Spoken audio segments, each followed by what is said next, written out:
አሁን ሀገራችን ውስጥ ትራንስፖርት ችግር በጣም ትልቅ ችግር ነው ያለው። ትልቁ ወጪ ቤንዚን ነው። ይሄን ለማስቀረት እኛ ሰላሌ ካር ካምፓኒ በኤሌክትሪክ ኃይል የሚሰራው ሞተር ሳይክል ሰራን ማለት ነው።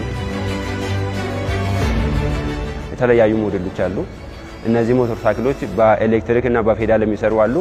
እንዲሁም ፉል ኤሌክትሪክ አለ። እንዲሁም ደግሞ ባለ 3 እግር አካል ጉዳተኞች የሚሆኑ ሞተር ሳይክሎች እያመረት ነው የምንገኘው። በኤሌክትሪክ ኃይል የሚሰሩ ሞተር ሳይክሎች አሉ። ከውጭ የሚገቡ ከተለያዩ ሀገሮች ወደ ሀገራችን የሚገቡ ሞተር ሳይክሎች አሉ። እነሱ አሁን ሲሰሩ ለሀገራችን እንትን ስታንዳርድ ነው የሚሰሩ ማለት ነው። እነዚህ ሞተር ሳይክሎች ለምሳሌ ከአንዳንድ ሀገር የሚገቡ በሀገራችን የመሬት ከፍታ ምናምን አይቶ ነው የሚሰሩ ማለት ነው። እነዚህ ሞተር ሳይክሎች እነዚህ ደግሞ ወደ ሀገራችን ስናስገባ በቃ በእነሱ ሀገር ስታንዳርድ ስለተሰራ ሀገራችን ላይ ደግሞ አይስማማም ምናምን ማለት ነውና እሱ ችግር ለማይተን እኛ ወደ ስራ ገባን ማለት ነው።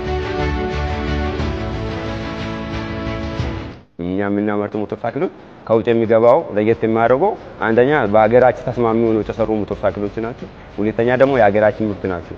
ኦሬዲ 85% እዚህ ሀገራችን ውስጥ ነው የምንሰራው ማለት ነው እና 15% እስከ 20% ነው ከውጭ የምናስገባው። እሱም ሊቲየም ባትሪና ዲናሞ ነው ከውጭ የምናስገባው ማለት ነው። ይሄም ደግሞ ከጊዜ በኋላ ይቀራል ማለት ነው።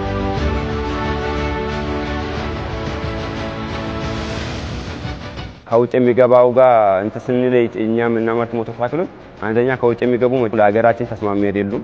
ሁለተኛ ደግሞ ዋጋው ውድ ነው። ሶስተኛ ደግሞ እነዚህን ስፔር ፓርቶች በፈለግን ሰዓት አናገኝም። እኛ ግን ሀገራችን ውስጥ የምናመርተው ስፔር ፓርቶችም እያቀረብን ነው የምንገኘው። እነዚህ ሞተር ሳይክሎች ስናመርት ጋሬንት አሉ፣ እንዲሁም ደግሞ መለዋወጫ አሉ ማለት ነው። እነዚህ ሞተር ሳይክሎች ሲበላሹ ከኛ ጋር መለዋወጫ ያገኛሉ።